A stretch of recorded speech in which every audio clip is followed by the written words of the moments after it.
Cinta yang putus 5 tahun bukan datang seperti guru. Ia datang perlahan, seperti debu halus yang menyelimuti setiap sudut hati dan pagi saya yang sepi. Halo, nama saya Aina. Saya berumur 27 tahun.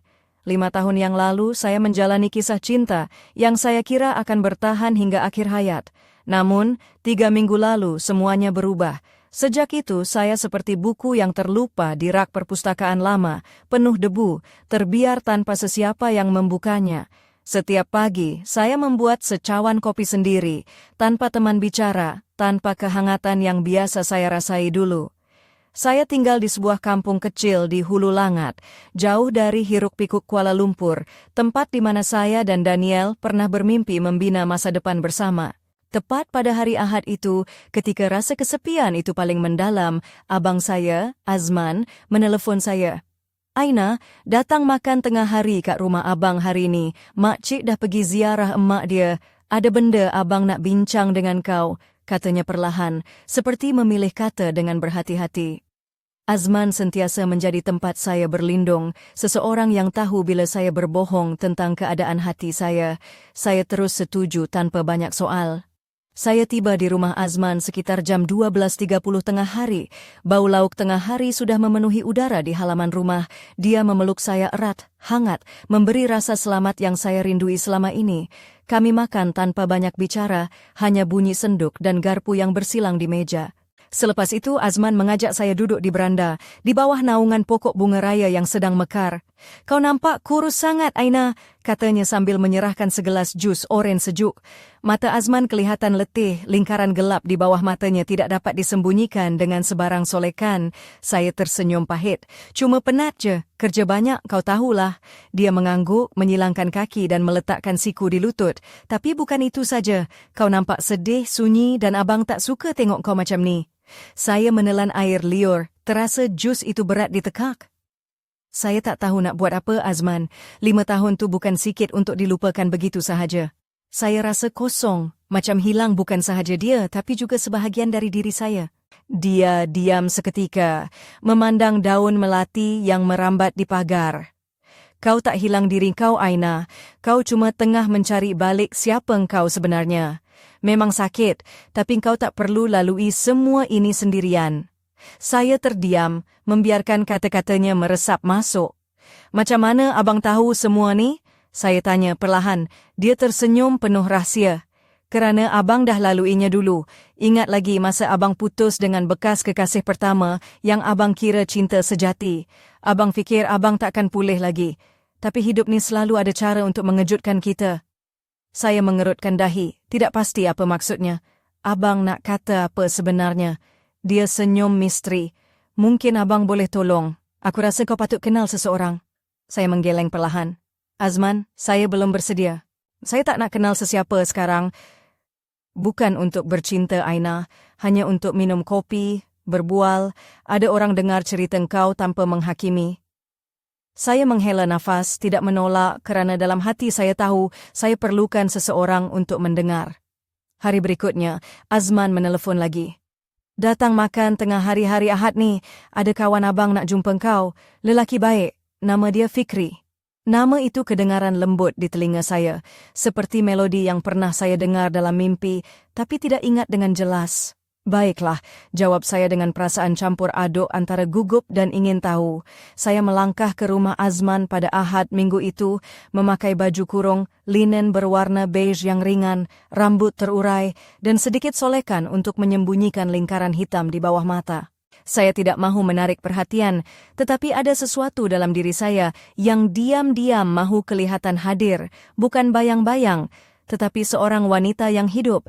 Azman menyambut saya di pintu dengan senyuman lebar dan pelukan erat. Kau cantik hari ini, katanya dengan cara melindungi yang hanya abang sulung boleh lakukan. Saya cuma lalu, makan tengah hari dan balik. Saya balas separuh bergurau, separuh serius. Sudah tentu. Dia ketawa, matanya berkilau menyimpan rahsia. Ana, anak buah kami, sudah menghidangkan meja makan dengan lauk ayam panggang dan bau rosemary yang memenuhi ruang tamu. Saya duduk di beranda menunggu makanan siap, menikmati udara petang yang segar. Tiba-tiba, saya terdengar suara itu. Kau mesti Aina. Saya berpaling dan melihat seorang lelaki berdiri di ambang pintu kaca yang menghubungkan ke beranda. Tinggi, tetapi tidak menakutkan. Tenang, seperti dunia tidak perlu bergegas bila dia ada. Dia memakai baju singlet putih, seluar jeans dan senyuman yang tidak terlalu lebar, tidak pula malu-malu. Sesuatu yang pasti, seolah-olah dia sudah kenal saya, tetapi masih ingin tahu lebih banyak. Itu saya jawab, sedikit mengangkat bangku kayu tempat duduk saya. Nama saya Fikri. Dia melangkah mendekat dan menghulurkan tangan. Saya berjabat erat, rasa kehangatan tapak tangannya, kukuh tetapi lembut. Tiada genggaman yang keterlaluan atau gerak-geri dibuat-buat, cuma semula jadi.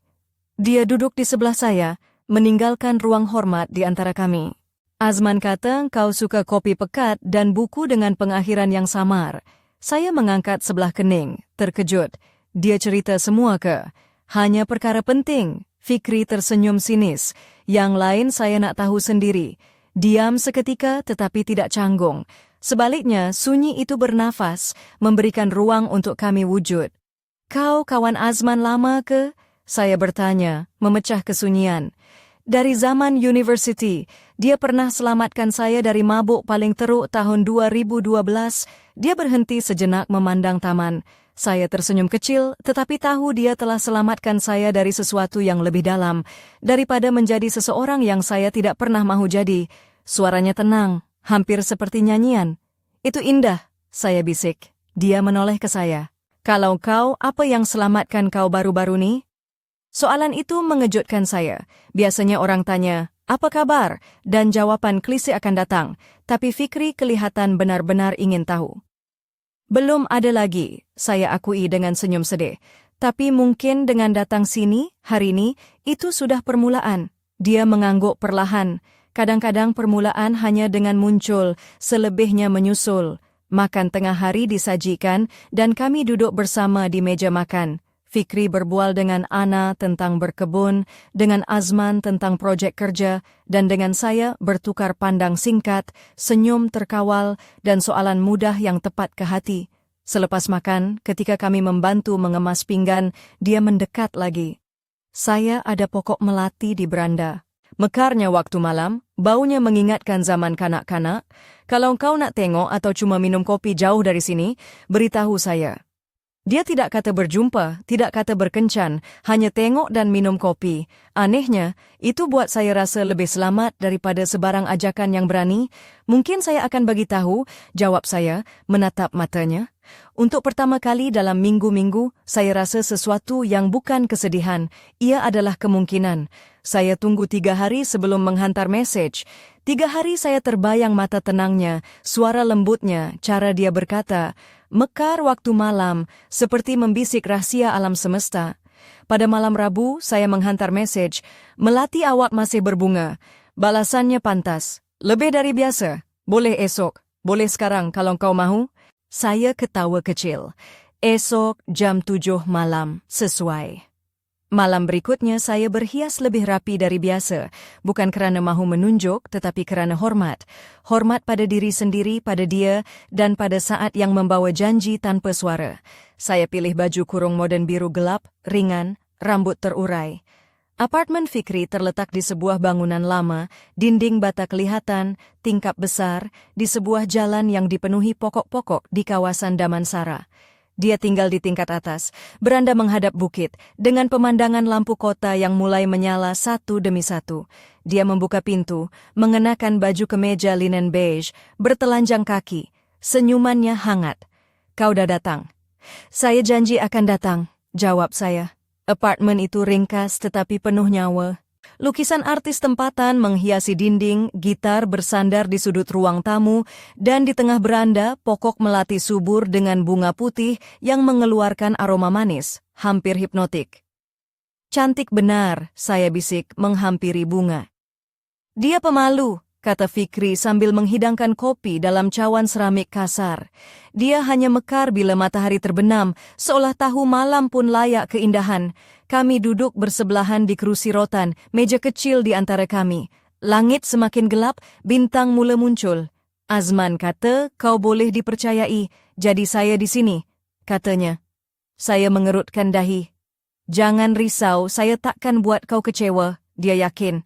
Kami berbual lama tentang segala-galanya, termasuk ketakutan saya untuk memulakan semula. Dia cerita tentang ibunya yang tinggal jauh. Saya cerita tentang ayah dan keluarga saya. Dia tidak pernah menyampuk, cuma mendengar. Dengan mendengar, dia buat saya rasa utuh, rasa bahagia.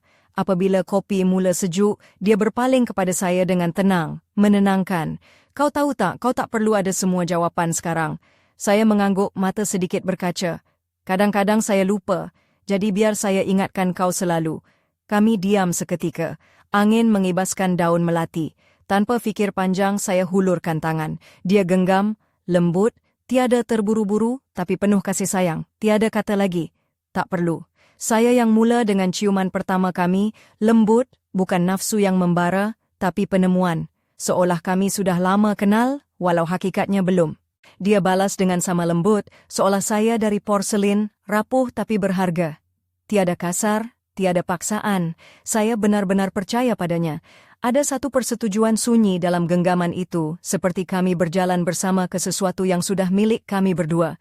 Kau oke? Suara itu hampir berbisik. Saya oke, saya jawab, mata tertutup.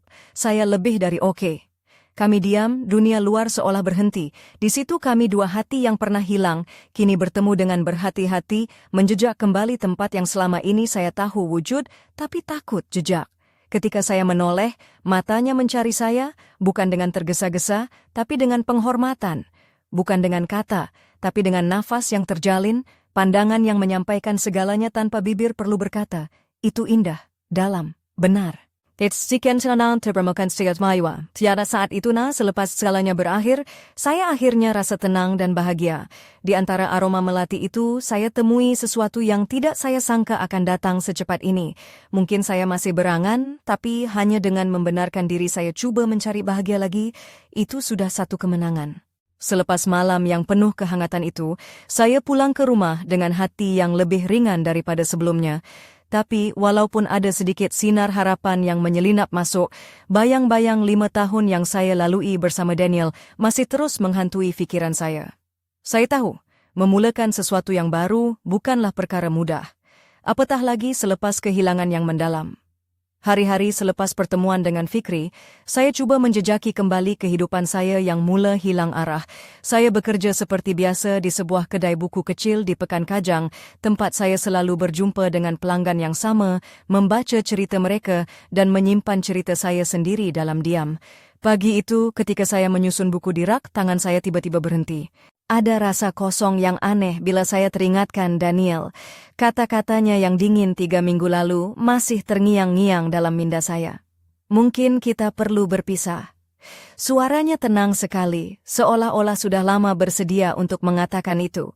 Namun, saya tidak mahu berlarut dalam kesedihan. Saya tahu saya harus kuat, saya harus bangkit. Dan Fikri, dengan kehadirannya yang tenang, seolah-olah menjadi tali penyelamat yang saya perlukan tanpa saya sadari. Malam-malam selepas itu, saya sering terfikir tentang apa yang mungkin berlaku antara kami. Adakah saya benar-benar sudah bersedia membuka pintu hati saya untuk seseorang yang baru? Atau adakah saya hanya mencari pengganti untuk kekosongan yang masih belum terisi? Suatu petang, Azman menelpon saya sekali lagi. Aina, abang ada jemputan makan malam minggu depan. Ada kawan-kawan lama yang nak jumpa engkau. Jangan risau, bukan majlis besar, cuma santai-santai saja, katanya. Saya rasa ada sedikit rasa gugup dalam suaranya, seolah-olah dia tahu saya sedang bergelut dengan perasaan sendiri. Baiklah, saya jawab perlahan. Rasa tidak pasti menguasai diri, tapi saya tahu saya harus keluar dari zon selesa saya. Mungkin perjumpaan itu akan membuka lembaran baru dalam hidup saya. Hari yang dijanjikan tiba. Saya memilih baju kurung moden berwarna merah jambu lembut, berlapis kain satin yang ringan, memberi sedikit sentuhan feminin tanpa terlalu mencolok. Rambut saya ikat kemas dan saya sapukan sedikit lipstik merah jambu untuk menambah seri wajah yang agak muram kebelakangan ini. Azman menjemput saya di rumah dengan keretanya yang lama tetapi terjaga rapi. Dalam perjalanan, kami berbual kosong, tetapi saya tahu dia cuba menceriakan saya. Sampai di sebuah restoran kecil di tengah bandar Seremban, tempat yang biasa kami kunjungi semasa zaman universiti dulu. Di sana saya diperkenalkan kepada beberapa orang yang kelihatan mesra dan mudah didekati. Ada Aisyah, seorang guru sekolah rendah yang ceria, dan Hafiz, seorang jurutera muda yang suka membaca.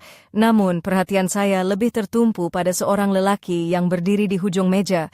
Dia bernama Zain, kawan lama Azman yang baru pulang dari luar negara. Wajahnya agak asing pada saya, tapi ada sesuatu yang membuat saya tertarik. Senyumannya yang tulus dan mata yang jeli membuat hati saya berdebar tanpa sebab yang jelas. Sepanjang makan malam itu, saya cuba melupakan segala kegelisahan. Tawa dan cerita mengisi ruang di antara kami, dan saya merasa seolah-olah saya kembali hidup, walaupun hanya untuk sementara waktu.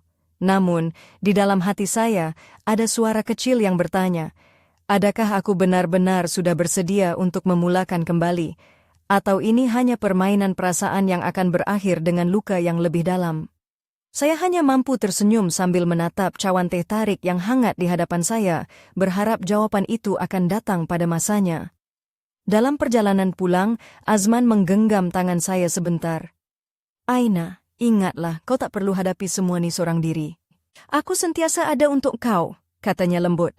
Rasa terharu mengalir di hati saya, dan untuk pertama kali dalam minggu-minggu, saya merasakan kehangatan keluarga yang tidak pernah pudar. Namun, di sebalik semua itu, saya tahu perjalanan ini baru sahaja bermula. Ada sesuatu yang lebih besar sedang menunggu saya, sesuatu yang saya belum bersedia untuk hadapi. Tapi saya tahu saya tidak boleh lari lagi. Dan saat itu saya berjanji pada diri sendiri, saya akan berani menghadapi apa sahaja yang datang, walaupun ia bermakna saya harus membuka semula hati yang pernah retak. Hari-hari selepas makan malam itu, hidup saya terasa seakan berada di persimpangan jalan.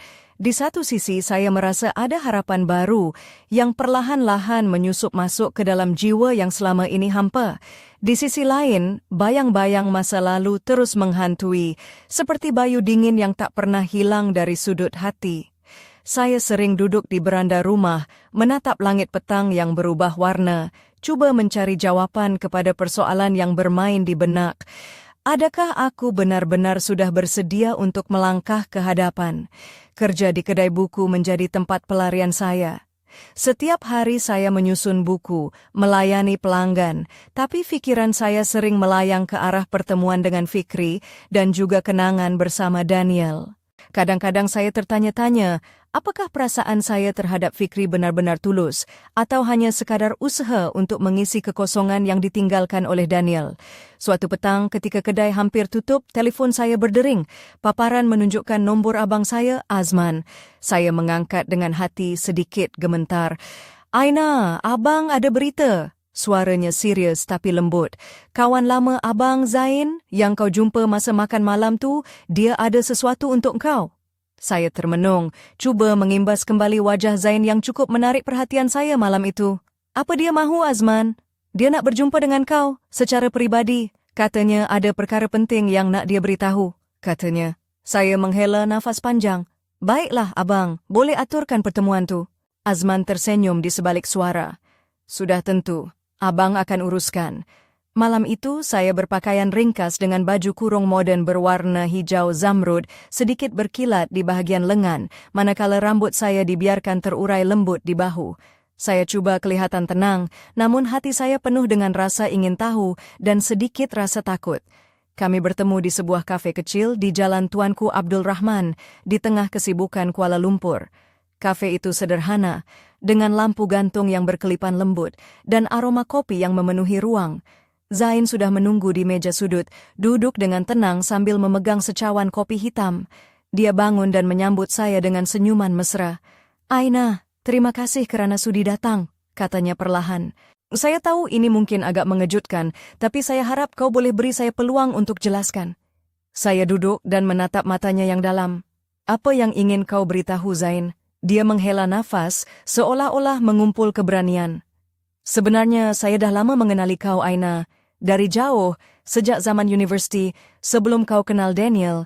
Saya tahu ini mungkin susah untuk kau terima, tapi saya rasa perlu kau tahu kebenarannya. Jantung saya berdegup kencang. Maksud kau? Zain menunduk sebentar sebelum mengangkat muka kembali. Saya pernah terlibat dalam sebuah peristiwa yang secara tidak langsung melibatkan kau dan Daniel. Tapi saya tak pernah berani cakap apa-apa sebelum ini. Sekarang saya rasa masa dah sampai. Saya terpaku, seolah-olah dunia sekeliling menjadi perlahan. Cerita yang tidak pernah saya duga bakal membuka luka lama atau mungkin menyembuhkan. Tapi saya belum tahu yang mana satu. Zain mula bercerita, perlahan dan penuh emosi, tentang masa lalu yang berliku-liku, rahasia yang tersembunyi di balik senyuman dan kata-kata manis, tentang keputusan yang dibuat tanpa pengetahuan saya, tentang pilihan yang mengubah hidup saya lebih dari apa yang saya sedari. Ketika dia selesai bercerita, saya terdiam, cuba menyerap setiap kata. Perasaan bercampur aduk, antara marah, sedih, dan sedikit lega kerana akhirnya saya tahu kebenaran yang selama ini tersembunyi di sebalik tirai. Saya pandang Zain, mata kami bertaut, seolah-olah kami berkongsi beban yang sama. Terima kasih kerana berani beritahu saya berkata perlahan. Walaupun sukar, saya hargai kejujuran kau. Dia tersenyum sedikit lega. Saya harap ini dapat membantu kau memulakan sesuatu yang baru, Aina. Saya menunduk, menghirup aroma kopi yang sudah hampir sejuk. Dalam diam saya tahu bahawa kehidupan saya tidak akan sama lagi selepas malam itu. Sebuah bab baru, penuh dengan cabaran dan harapan, baru sahaja bermula. Tetapi, adakah saya benar-benar bersedia untuk menghadapi semua ini? Hanya masa yang akan menentukan.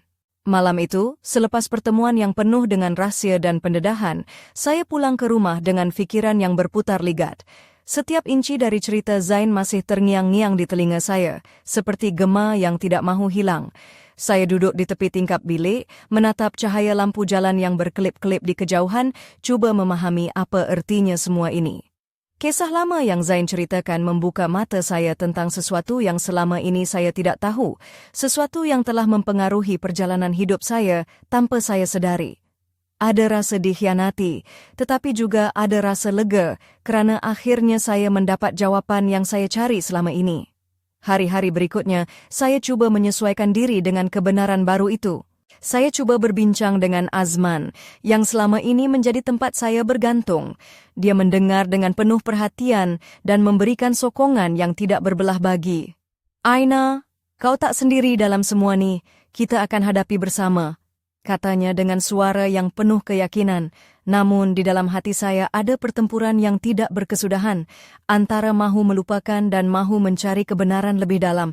Saya tahu, saya perlu mengambil langkah seterusnya, walaupun ia menakutkan.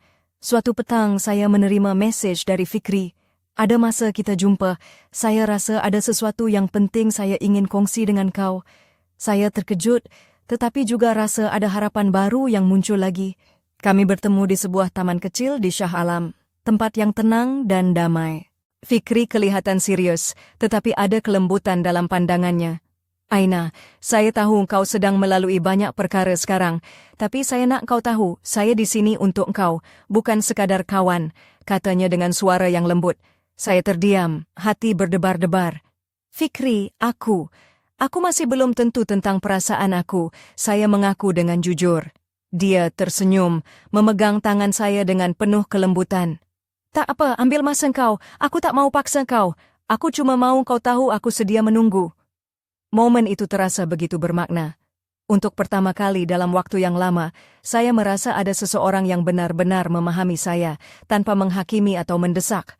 Namun, di sebalik semua kehangatan itu, saya tahu ada sesuatu yang lebih besar sedang menunggu saya di hadapan. Second yang mungkin akan mengubah segalanya sekali lagi. Saya berjanji pada diri sendiri untuk terus berani, walaupun jalan yang saya lalui penuh dengan liku dan cabaran.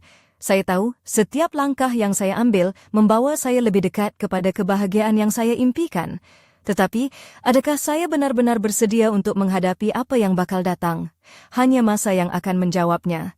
Matahari pagi menyinari bilik saya dengan lembut, tetapi hati saya masih dipenuhi dengan kekusutan yang sukar diungkapkan.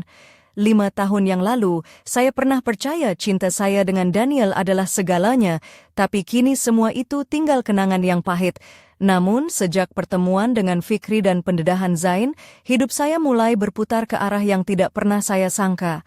Hari itu, saya bangun lebih awal dari biasa. Pakaianku sederhana, baju kurung biru muda yang ringan, selembut awan pagi. Rambut saya diikat kemas ke belakang, memberi saya rasa kawalan yang saya perlukan.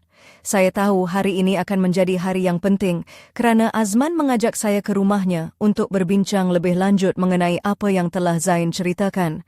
Sampai di rumah Azman di Kuala Langat, suasana tenang menyambut saya. Dia menunggu di beranda dengan secawan teh tarik panas, aroma manisnya menghangatkan suasana. "Aina, kita perlu bincang secara terbuka," katanya dengan nada serius. "Ada beberapa perkara yang kau perlu tahu supaya kau boleh buat keputusan yang tepat." Saya duduk di sofa, cuba menenangkan diri. Azman menghela nafas dan mula menceritakan apa yang dia tahu mengenai kisah lama yang melibatkan saya, Daniel dan Zain.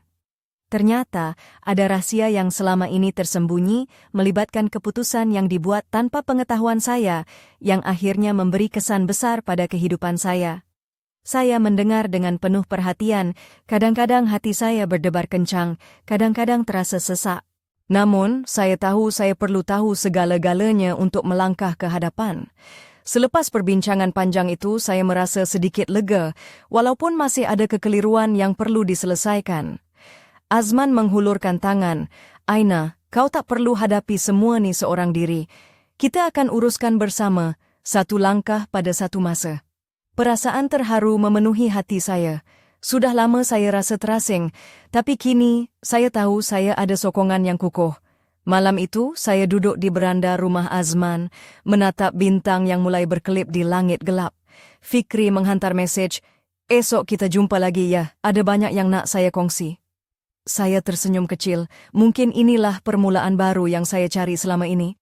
Tetapi, seiring dengan harapan itu, saya tidak dapat menghilangkan rasa cemas yang membayangi. Adakah saya benar-benar bersedia untuk membuka hati dan menghadapi segala kebenaran yang tersembunyi? Atau adakah saya hanya menipu diri sendiri dengan harapan kosong? Saya menatap langit malam, berbisik pada diri sendiri, "Aku akan berani. Aku mesti berani." Namun di sudut hati, saya tahu bahwa perjalanan ini baru sahaja bermula, dan apa yang menanti saya mungkin lebih rumit daripada yang saya sangka. Saya masih ingat betul malam itu, ketika segala-galanya mulai terasa terlalu berat untuk ditanggung sendirian. Selepas perbincangan panjang dengan Azman, saya pulang dengan perasaan bercampur baur, berat, bingung, tapi juga sedikit lega kerana akhirnya saya tidak lagi menyimpan rahsia yang membebankan hati. Namun, yang paling mengusik fikiran saya adalah bagaimana semua ini boleh terjadi tanpa saya sedari. 5 tahun bersama Daniel, saya percaya kami saling mempercayai. Tapi rupanya ada kisah lain yang saya tidak tahu yang mengubah segalanya. Saya duduk di ruang tamu rumah saya di Hulu Langat, lampu meja yang redup menerangi wajah saya yang letih. Saya memegang secawan kopi panas, coba menenangkan diri dari badai emosi yang melanda. Kenapa aku tak tahu semua ni? Bisik saya pada diri sendiri, suara serak dan penuh penyesalan. Saya teringat kembali detik-detik manis bersama Daniel, senyumannya yang dulu membuat hati saya berdebar, namun kini terasa seperti bayang-bayang yang jauh dan asing. Dalam keheningan malam itu, telepon saya bergetar. Mesej dari Fikri muncul di skrin. "Aina, aku faham kau sedang hadapi banyak, tapi aku di sini bila-bila kau perlukan." Kata-kata itu seperti oasis di tengah gurun keputusasaan saya. Saya membalas dengan ringkas, "Terima kasih Fikri, aku perlukan masa." Walaupun saya belum yakin sepenuhnya, kehadiran Fikri memberikan sedikit sinar yang saya perlukan untuk terus bertahan. Hari-hari berikutnya saya coba mengumpul semula serpihan hati yang pecah. Saya berjalan-jalan di taman berhampiran rumah, di bawah naungan pokok bunga raya yang sedang mekar. Udara segar membantu sedikit menghilangkan tekanan, tetapi pikiran saya masih berkisar pada persoalan yang belum terjawab. Saya berfikir tentang apa yang Azman katakan, bahwa saya tidak perlu hadapi semua ini sendirian.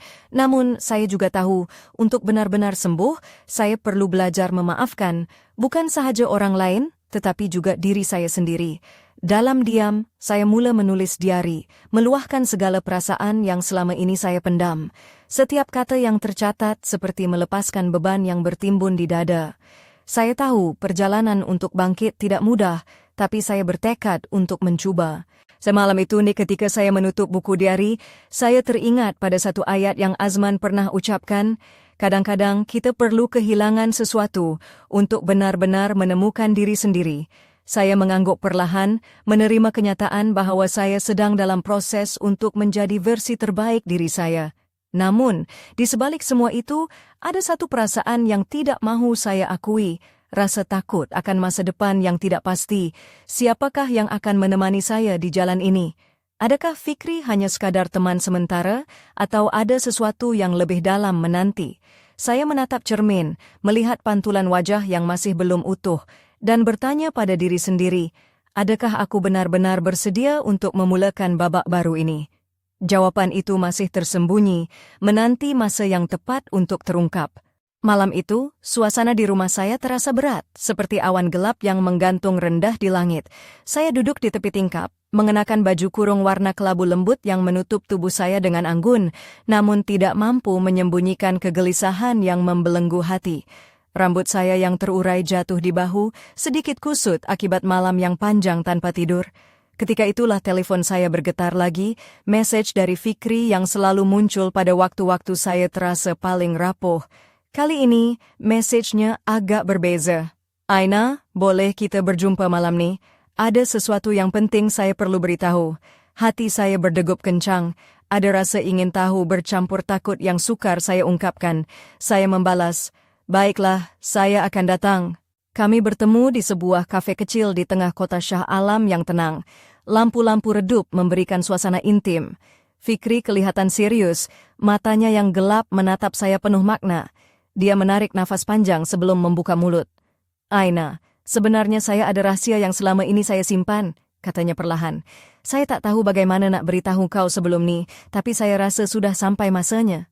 Saya terdiam, menunggu dengan penuh debar. Apa rahasia itu? Tanya saya. Suara saya bergetar. Fikri menghela nafas dalam-dalam. Saya bukanlah siapa yang kau sangka. Saya sebenarnya mempunyai hubungan dengan seseorang yang pernah dekat dengan kau dan Daniel. Saya rasa kau patut tahu kebenaran ini, supaya kau boleh faham apa yang sebenarnya berlaku. Saya terkejut, jantung saya seakan berhenti seketika. Apa maksud kau? Siapa yang kau maksudkan? Dia memandang saya dengan mata penuh penyesalan. Saya tidak mahu menyakitkan hati kau, Aina. Tapi masa lalu itu ada kaitan dengan segalanya yang kau alami sekarang. Saya merasa dunia seakan berputar di sekitar saya. Segala-galanya menjadi kabur.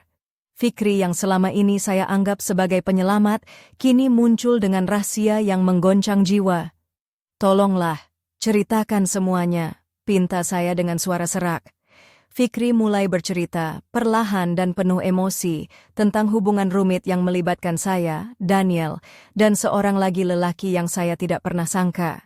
Setiap kata yang keluar dari mulutnya seperti menambah beban di hati saya, namun saya tahu saya perlu mendengarnya untuk memahami keseluruhan cerita.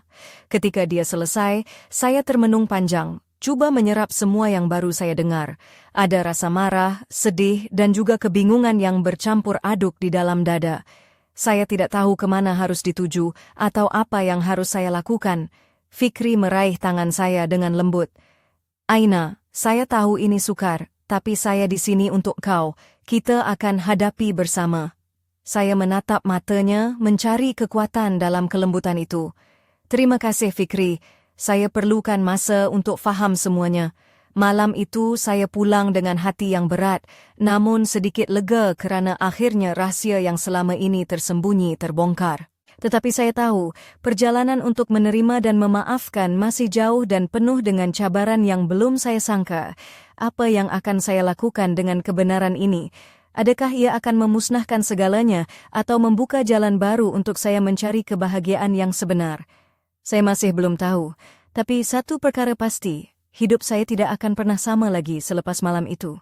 Sejak malam penuh rahasia itu, hidup saya seolah-olah dilabuhkan tirai baru yang penuh dengan teka-teki dan ketidakpastian.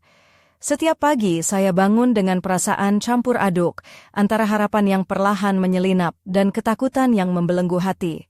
Saya masih mengenakan baju kurung warna peach lembut yang menjadi pilihan saya sejak dulu. dengan kain yang ringan mengalir di bawah sinar mentari pagi, namun jiwa saya terasa berat, seolah-olah terperangkap dalam kabus yang tidak mau hilang. Hari-hari saya dipenuhi dengan pertanyaan tanpa jawaban. Saya coba menghubungi Azman dan Fikri, mencari kepastian, namun kadang-kadang suara mereka pun tidak cukup untuk menjernihkan kekeliruan dalam hati saya. Saya bernasabar seperti wanita yang terperangkap antara dua dunia, dunia yang saya kenal dan dunia yang kini terbuka dengan segala rahasia yang menyakitkan. Suatu petang, ketika saya duduk di sebuah kafe kecil berhampiran rumah, saya terlihat seseorang yang tidak saya sangka akan muncul kembali dalam hidup saya. Dia berjalan masuk dengan langkah tenang, mengenakan kemeja putih dan seluar hitam yang kemas, rambutnya disikat rapi ke belakang. Mata kami bertemu seketika, dan saya merasa detik itu seperti berhenti sejenak. Dia adalah Daniel. Hati saya berdegup kencang, campuran antara marah, sedih, dan juga kerinduan yang lama terpendam. Saya coba mengawal perasaan, namun sukar untuk menolak gelombang emosi yang datang menghempas. Daniel mendekati meja saya. Senyumannya kelihatan sedikit canggung. "Aina, boleh kita bercakap?" Suaranya lembut, penuh harapan. Saya mengangguk perlahan, hati masih berdebar. Kami duduk bersebelahan dan suasana menjadi sunyi seketika. Hanya bunyi musik lembut mengisi ruang antara kami. Dia mula berbicara tentang masa lalu, tentang kesilapan yang telah dibuat, dan betapa dia menyesal kerana tidak jujur sejak awal. "Aina, aku tahu aku telah menyakitimu, tapi aku harap kau boleh beri aku peluang untuk memperbaiki semuanya," katanya dengan mata yang penuh keikhlasan. Saya terdiam, menatap wajah yang pernah saya cintai dan pernah saya percaya sepenuhnya. "Daniel, aku juga ada rahasia yang kau perlu tahu," jawab saya dengan suara yang bergetar. Kami saling bertukar cerita, membuka lembaran lama yang selama ini tertutup rapat. Ada air mata, ada ketawa pahit, dan ada juga janji yang diucapkan dengan harapan baru. Namun, di tengah semua itu saya masih bimbang. Adakah kami benar-benar boleh memulakan semula? Atau adakah luka lama akan terus menghalang kami daripada bahagia? Malam itu, selepas pertemuan yang penuh dengan emosi, saya pulang dengan perasaan yang bercampur baur. Saya tahu, keputusan yang saya buat selepas ini akan menentukan masa depan saya. Adakah saya akan memilih untuk memaafkan dan membuka hati semula? Ataukah saya akan terus melangkah ke jalan yang berbeza, mencari kebahagiaan yang selama ini saya impikan? Hanya masa dan hati saya yang mampu menjawab. Tetapi satu perkara pasti, tiada siapa yang boleh meramalkan apa yang akan berlaku seterusnya dalam kisah hidup saya ini. Malam itu, selepas pertemuan yang penuh dengan ketegangan dan emosi, saya duduk sendirian di balkoni rumah, mengenakan baju kurung warna ungu gelap yang membalut tubuh saya dengan lembut, sementara angin malam menyentuh kulit saya dengan sejuk yang menyegarkan. Rambut saya terurai bebas, bergoyang perlahan-lahan mengikut hembusan angin. Saya memandang jauh ke arah bintang-bintang yang bertaburan di langit gelap, cuba mencari jawaban yang masih samar di dalam hati. Segala yang telah berlaku terasa seperti badai yang menggoncang jiwa saya, dengan gelombang perasaan yang datang silih berganti, rasa kecewa, kekecewaan, cinta yang terpendam, dan juga harapan yang masih membara. Saya tahu hidup saya kini berada di persimpangan yang amat genting, di mana setiap langkah saya akan menentukan masa depan yang belum pasti. Fikri, Azman, Daniel, semua orang yang pernah hadir dalam hidup saya membawa cerita, rahasia, dan luka yang berbeza. Namun yang paling membingungkan adalah perasaan saya sendiri yang bercelaru, seperti kapal yang hilang arah di tengah lautan luas. Saya teringat kembali kata-kata Azman, kadang-kadang kita perlu hilang untuk benar-benar menemukan diri kita. Tapi bagaimana saya boleh menemui diri saya jika hati ini masih terbelah dan penuh dengan persoalan yang belum terjawab? Ketika saya termenung, telepon saya bergetar. Mesej masuk dari nombor yang tidak dikenali. "Aina, kau fikir kau sudah tahu semua. Tunggu sehingga kau tahu siapa sebenarnya yang selama ini berada di belakang semua ini." Saya terkejut. Siapa yang menghantar mesej ini? Apa maksudnya? Rasa takut dan ingin tahu bercampur menjadi satu, membuat jantung saya berdegup kencang. Saya membalas dengan hati-hati, "Siapa ini? Apa yang kau maksudkan?" Tiada balasan, hanya keheningan yang menjawab. Malam itu dunia saya berubah sekali lagi. Teka-teki yang saya kira sudah hampir selesai sebenarnya baru sahaja bermula. Ada sesuatu yang lebih besar dan lebih gelap yang tersembunyi di balik kisah saya, sesuatu yang saya belum bersedia untuk hadapi. Saya duduk di situ, memegang telepon erat-erat, berfikir tentang siapa yang mungkin ingin mengganggu hidup saya dengan rahasia baru ini. Adakah ini ujian terakhir sebelum saya benar-benar dapat memulakan hidup baru? Atau adakah ia pertanda bahwa kebahagiaan yang saya cari selama ini masih jauh dari genggaman? Saya menghela nafas panjang, coba menenangkan diri, tetapi hati saya tahu bahwa malam ini adalah titik perubahan yang tidak boleh saya elakkan. Dan di tengah keheningan malam, saya membuat satu keputusan, saya tidak akan lari lagi. Saya akan berani menghadapi apa sahaja yang datang, walaupun kebenaran itu pahit dan menyakitkan. Kerana saya tahu, hanya dengan keberanian itu, saya boleh menemukan kebahagiaan yang sejati. Namun di balik keberanian itu, masih ada satu misteri yang belum terjawab, misteri yang mungkin akan mengubah segalanya sekali lagi. Sejak menerima mesej misteri itu, hidup saya seperti berada di dalam pusaran yang tidak berkesudahan. Malam demi malam saya terjaga, memikirkan siapa di sebalik kata-kata itu, dan apa rahasia yang masih tersembunyi jauh di lubuk hati orang-orang di sekeliling saya. Saya berdiri di hadapan cermin besar di bilik tidur saya, mengenakan baju kurung merah bata yang menonjolkan seri wajah yang letih tapi penuh tekad. Rambut saya disisir kemas ke belakang, menampakkan mata yang berkaca-kaca namun tidak mahu tunduk pada ketakutan. Saya tahu perjalanan ini bukan sekadar tentang memulihkan hati yang patah, tetapi tentang menghadapi kebenaran yang mungkin selama ini disembunyikan dari saya. Daniel, Fikri, Azman, mereka semua mempunyai peranan dalam kisah saya yang rumit ini. Namun mesej itu menandakan ada satu watak lain yang selama ini bersembunyi di balik bayang-bayang, yang mungkin memegang kunci kepada apa yang sebenarnya berlaku. Saya memutuskan untuk bertemu Azman pada keesokan harinya. Kami bertemu di sebuah kedai kopi kecil di Bandar Kajang, tempat yang penuh nostalgia dan kenangan lama. Azman kelihatan serius, wajahnya sedikit suram. "Aina, aku tahu ada sesuatu yang kau sedang cari. Aku akan bantu kau cari jawabannya," katanya dengan suara penuh keyakinan. Dengan bantuan Azman, saya mula menyelidik lebih dalam rahasia yang tersembunyi.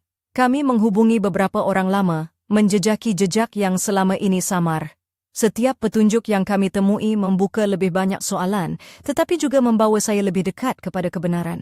Dalam pencarian itu, saya belajar tentang kekuatan diri yang selama ini saya sangka hilang. Saya belajar bahawa walaupun hati pernah terluka, ia masih mampu untuk sembuh, untuk mencintai dan dicintai kembali. Namun di tengah perjalanan ini, saya menerima satu telefon daripada nombor yang tidak dikenali. Suara di seberang talian berbisik, "Aina, kau sudah hampir sampai ke kebenaran. Tapi berhati-hatilah, kerana ada yang tidak mahu rahsia itu terdedah." Saya menutup telepon dengan tangan yang bergetar.